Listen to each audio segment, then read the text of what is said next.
Hello my student, आप लोग कैसे हैं? उम्मीद करता हूं कि आप लोग बहुत ही बढ़िया होंगे। ठीक है, तो आज की इस वीडियो में हम लोग क्लास 12 के हिंदी के टॉप 35 ऑब्जेक्टिव वीडियो में कंप्लीट करने वाले। ठीक है, इस वीडियो में हम लोग 35 के 35 ऑब्जेक्टिव इस वीडियो में याद करने वाला हूं। ठीक है, इसलिए आप लोग शुरू से अंत तक इस वीडियो से देखते चलिएगा ताकि आपको 35 ऑब्जेक्टिव याद हो जाए, कहीं दूसरे वीडियो में आवश्यकता ना पड़े इसको देखने की। ठीक है, अब देखिए जो भी ऑब्जेक्टिव बताएंगे सारे आपको मॉडल पेपर वाला क्वेश्चन आने वाला है। ठीक है, यानी कहीं ना कहीं क्वेश्चन पूछा हुआ क्वेश्चन, इसलिए आप लोग शुरू से अंत तक पढ़ते चलिएगा, देखते चलिएगा। ठीक है, और आप लोगों को 5 से 10 सेकंड के अंदर इसका आंसर कमेंट बॉक्स के अंदर जरूर बताते चलना इसका आंसर। ठीक है, अगर आप लोगों को यह वीडियो पसंद लगता है तो वीडियो को लाइक शेयर और चैनल को आप लोग जरूर सब्सक्राइब कर सकते हैं। ओके, चलिए तो हम लोग स्टार्ट करते हैं क्वेश्चन नंबर फर्स्ट की ओर। देखिएगा क्वेश्चन नंबर फर्स्ट में क्या करा है।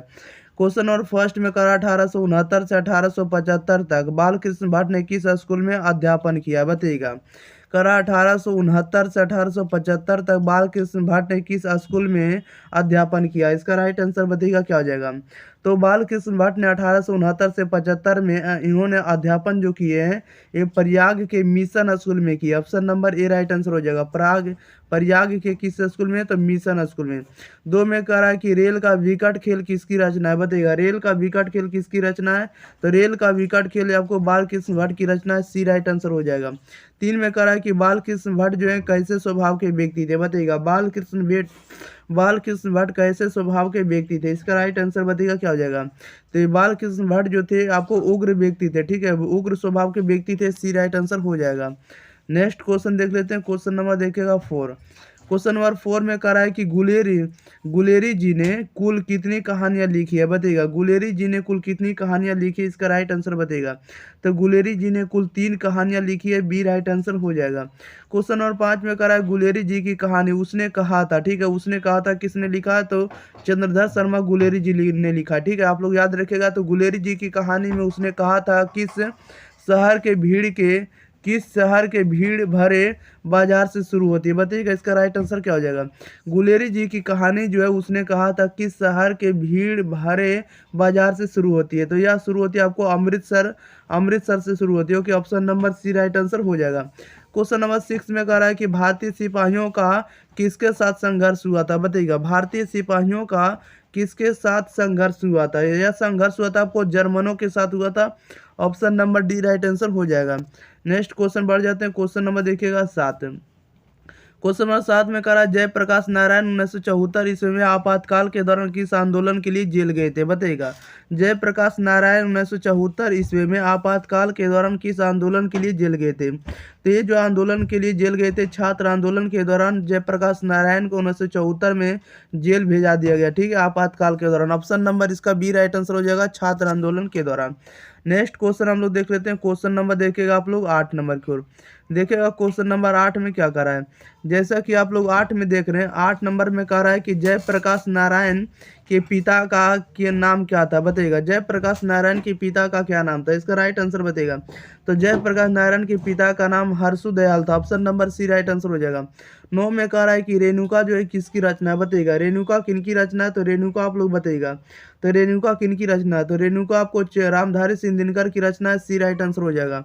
10 में कह रहा है कि मालती के पति का क्या नाम है, बताइएगा। मालती के पति का क्या नाम है, इसका राइट आंसर बताइएगा। तो मालती के पति का नाम क्या है, तो मालती के पति का नाम आपको महेश्वर है, ये राइट आंसर हो जाएगा।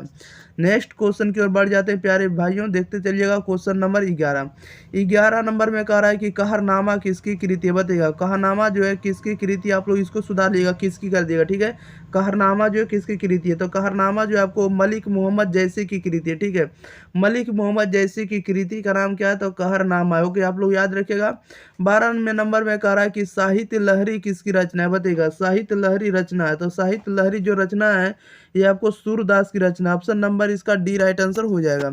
नेक्स्ट क्वेश्चन की ओर बढ़ जाते हैं। क्वेश्चन नंबर देखिएगा आप लोग 13 नंबर में कह रहा है सूर काव्य के 3 प्रधान विषय हैं, बताइएगा। सूर काव्य के 3 प्रधान विषय क्या क्या हैं, तो सूर काव्य के 3 प्रधान विषय जो आपको विनय भक्ति है, वात्सल्य है और प्रेम श्रृंगार है। ठीक है, विनय भक्ति है, वात्सल्य है और प्रेम श्रृंगार, ये आपको सूर काव्य के 3 प्रधान सब्जेक्ट है। ठीक है, प्रधान विषय है।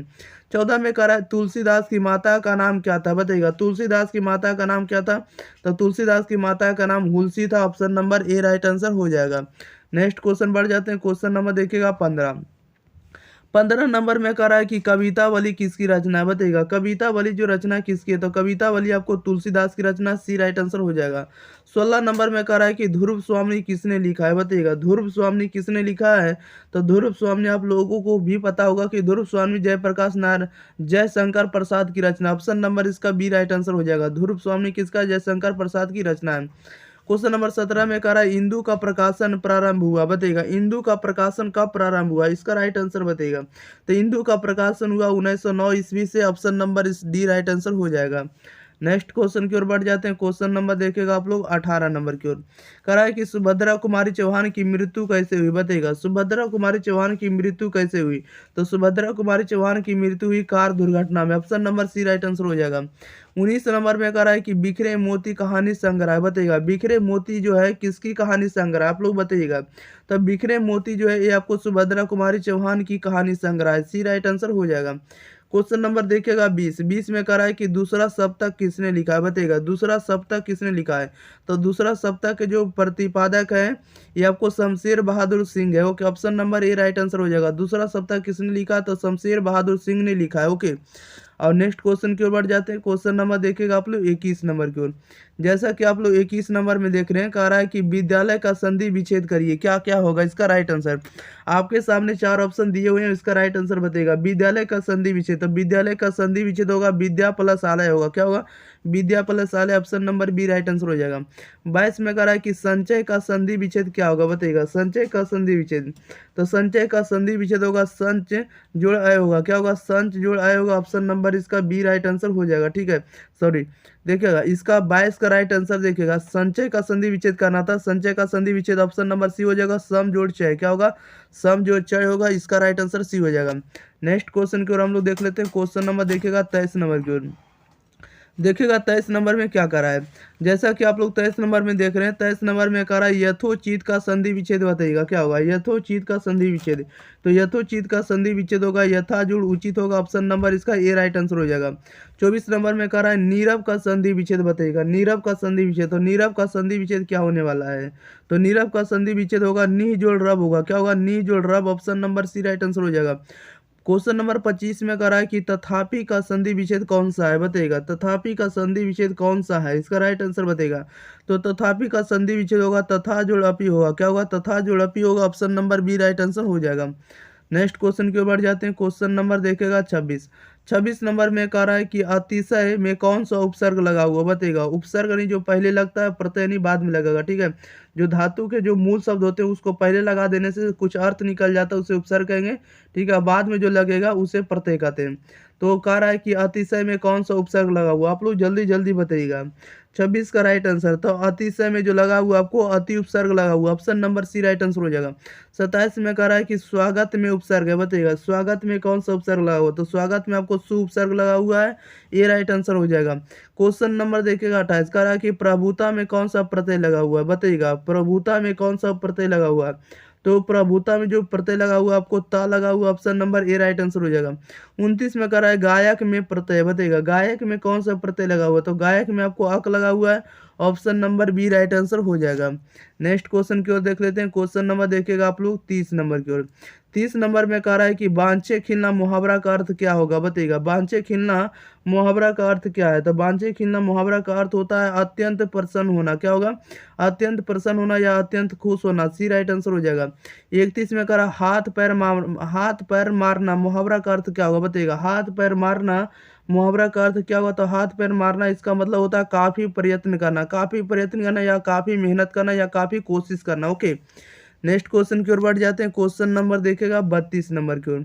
क्वेश्चन नंबर 32 में जैसा कि आप लोग देख रहे हैं कि लेने के देने पढ़ना, बताइएगा लेने के देने पढ़ना मुहावरा का अर्थ क्या होगा, तो लेने के देने पढ़ना मुहावरा का अर्थ क्या होने वाला, आप लोग जल्दी जल्दी बताइएगा। तो लेने के देने पढ़ना मुहावरा का अर्थ होगा लाभ के बदले हानि, क्या होगा लाभ के बदले हानि, option number A right answer हो जाएगा।